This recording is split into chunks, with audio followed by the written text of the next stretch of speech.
to waste any time whatsoever. And that's why we are already looking at the weekly chart. I am absolutely loving this weekly chart. This remains an ascending triangle. Yes, we fell a little bit yesterday and we went down to $56,000. I could not do a video yesterday. I couldn't get the internet working here, but they brought a router into our room, and now there is a uh, now there is good internet here. So here we go, and since I'm bringing you the video, and I'm really liking this ascending triangle going to the upside, and I'm waiting for that breakout, and I remain patient. We even have another week. We can even consolidate one more week. But I do think that we are going to break out next week. Today is Thursday. It is Thursday, almost Friday, where I am. I am, of course, in Antalya, Turkey. That's where I am right now. And I'm waiting for that breakout. And the target of that breakout is now in the low $80,000 range. I can certainly see Bitcoin breaking out, similar to what happened in these two candles. Right here, between the week of February 8th and the week of February 15th, Bitcoin price went from 40,000 to almost 60. And I can see that happening again from 60,000 up until 80. And after that, I think we're going to have a blow off top and a correction. I would have really liked to see this happen in line with the weekly MRI. But had the weekly MRI did not reset here, we would already be on a weekly MRI third consecutive top. But we did reset. Now, right now, you can still see another reset. But I think by the time this week is done, we will not have a reset. I think this Sunday will be the new all-time weekly closing high. I believe that is going to happen. In order for us to maintain the MRI count, we need a new all-time weekly closing high. And then we will probably hit that top in the next, 3 to 4 weeks. We could, of course, go higher, but that is the top I am looking for. Daily chart. Well, we had the MRI top. I underestimated the strength of this MRI top. But as you look, we had a 1. That's a tough one. But technically speaking, since the low came yesterday, we had a 4-candle correction. You can kind of say that it was a 5-candle correction because the correction clearly started on the MRI candle itself.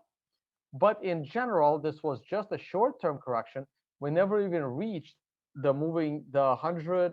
No, wait, I'm sorry. This is the 50-period moving average on the daily. Let me double check that. It looks like the 50. And I keep pulling up MRI. Okay. That is the, no, that, wait, yes, that is the 50. That is the 50-period moving average. I was right. And we bounced strong. And I am now bullish. I am now waiting for the breakout of the all-time high. Here is the 1-hour chart. We'll look at the 4-hour chart in a minute. As you can see, we had a crazy hour earlier today. We had an MRI top on the hourly, and guess what? 1, 2, 3, 4-candle correction once again. And now we're back to the upside. Now, the hourly might give us an MRI top in 2 hours, and then in which case, we could have a little bit of a consolidation or a pullback, but we're already in consolidation. So I remain bullish on the 1-hour chart. 4-hour chart.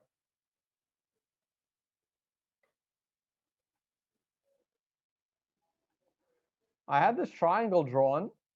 We certainly broke down below the triangle. Now we'll see what happens. I'm going to delete the triangle. I don't think it's that interesting anymore.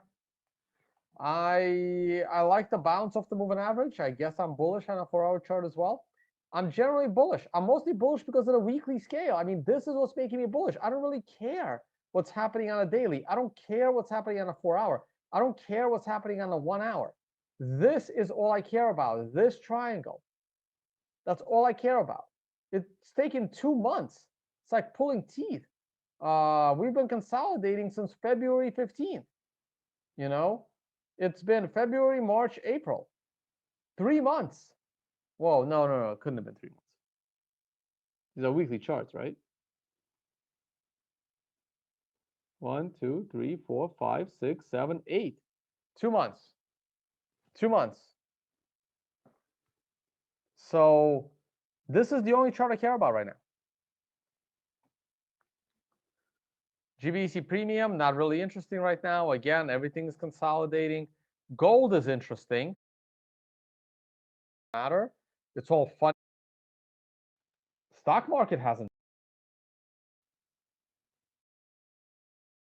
So what do you think happens to reason gold's going up for the same?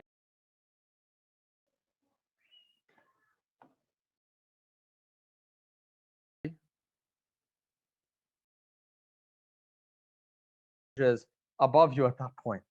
That's what happens.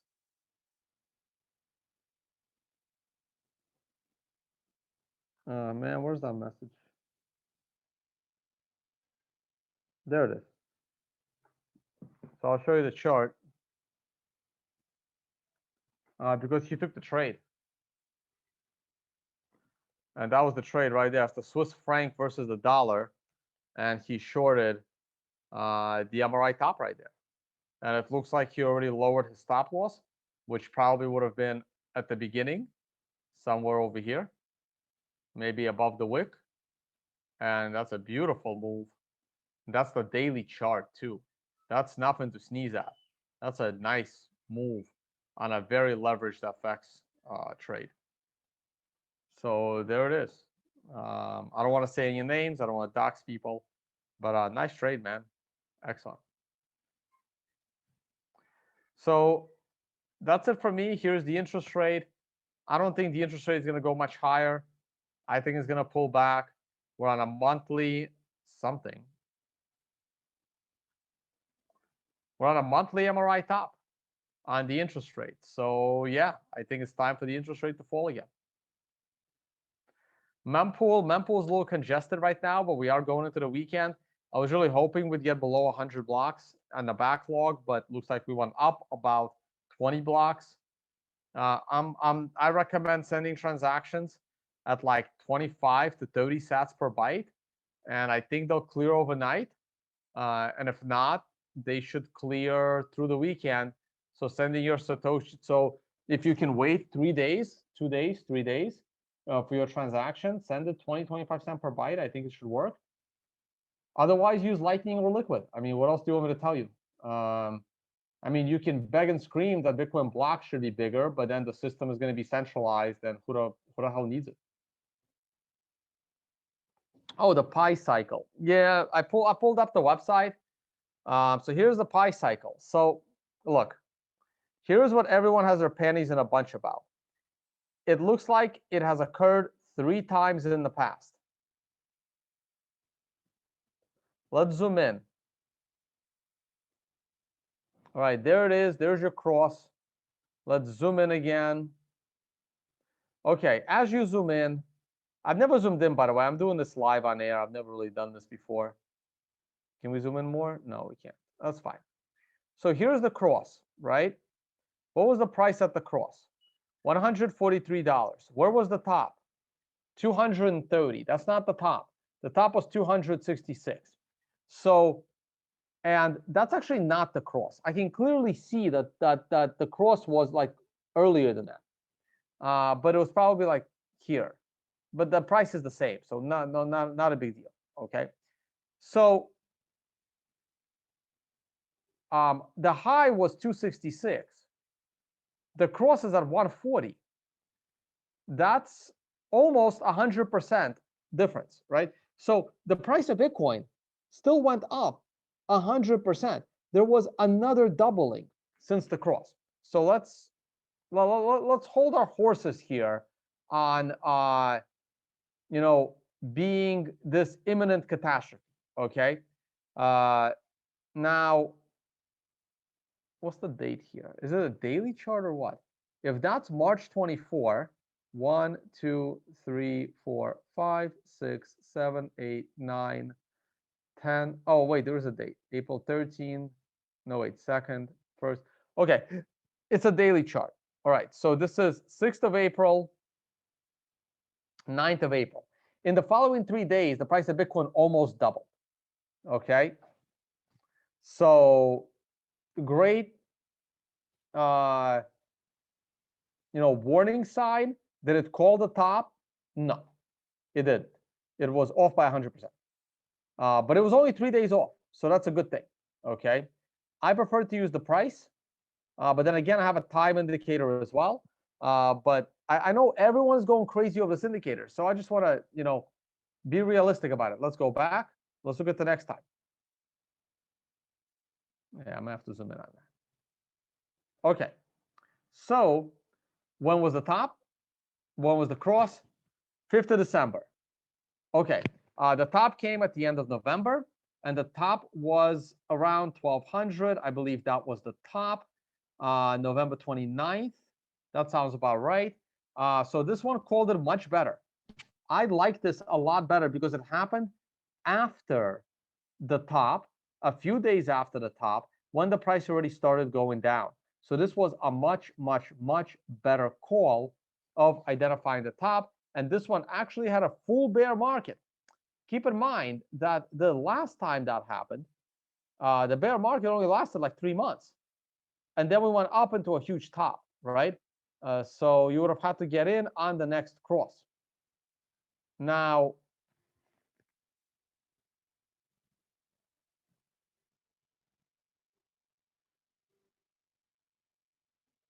here's the thing. See, here's the other, again, I know people are going crazy over the syndicator, but you got to like stop and think.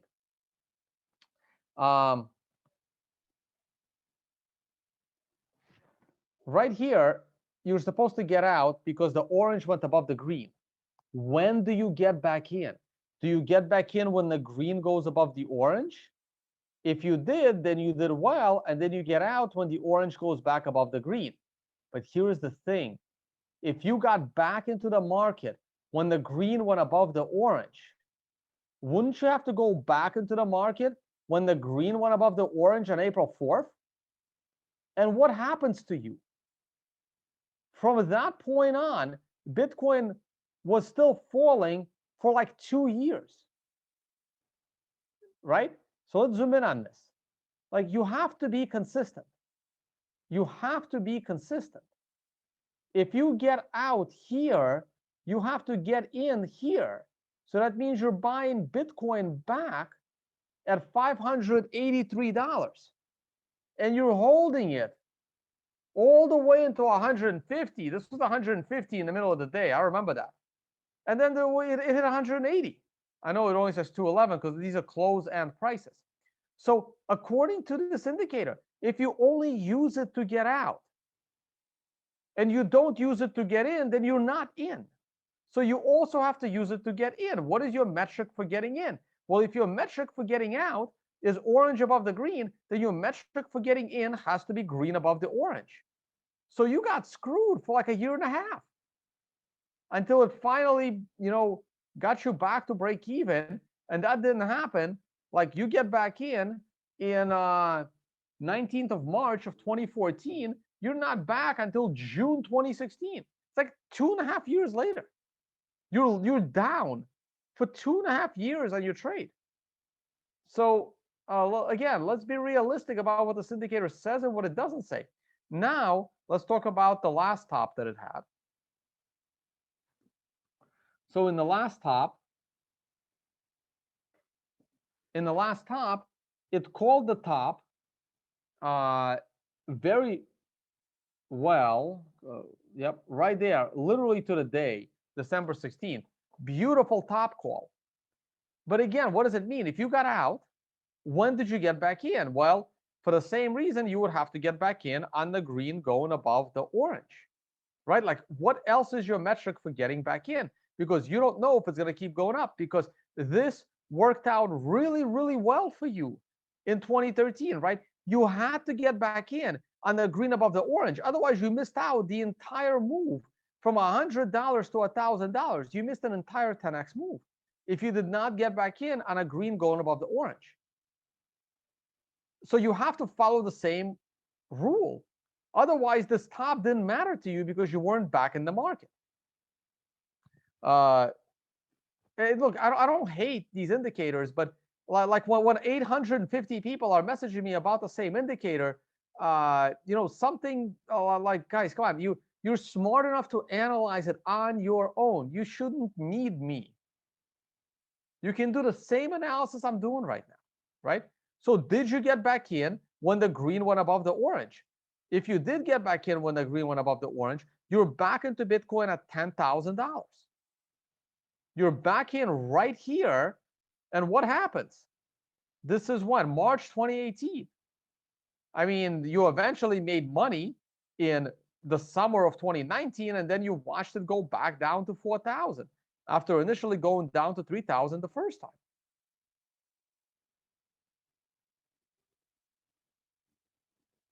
Yeah, no, of course you can have a different rule for getting back in, but what is your rule? When you follow other people's indicators for one side of the market, what is your rule? Guys, the best way to trade is with your own knowledge, with your own indicators, not other people's. It's the best way to trade. So now let's zoom in on current situation. And the current situation is incredibly different because in the last couple of times, the crossover happened at right where the exponential rise took place. I don't see an exponential rise. I see a 2-month consolidation. So let's zoom in. Let's zoom in some more.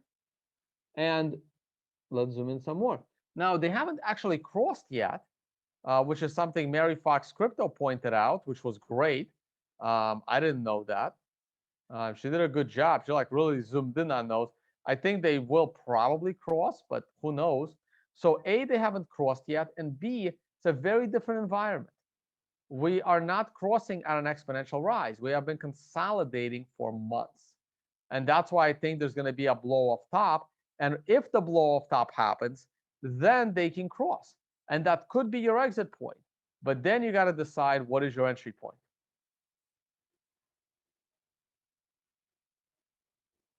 And I agree, David. I don't know when this indicator was created, but I would bet that it was created after this event occurred.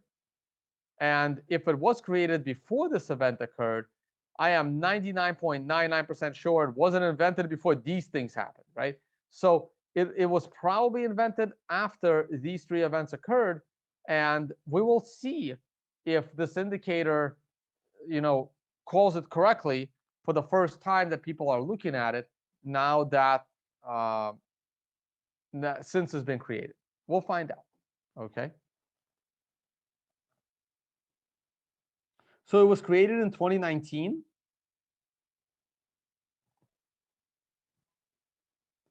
All right, because I thought I heard some YouTubers say they were looking at this in 2017.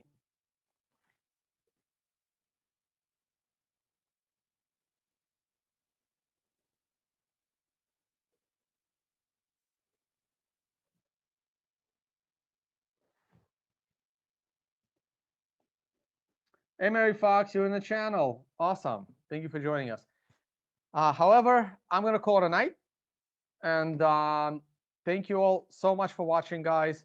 If you want to learn how to trade on your own, so you don't have to follow other people's indicators, please check out my on-demand series at tonebase.com. Those interested in the MRI can find information on that in products and services, MRI indicator.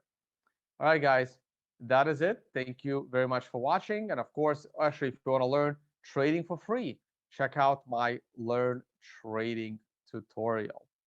All right. Thank you all so much for watching, and see you all on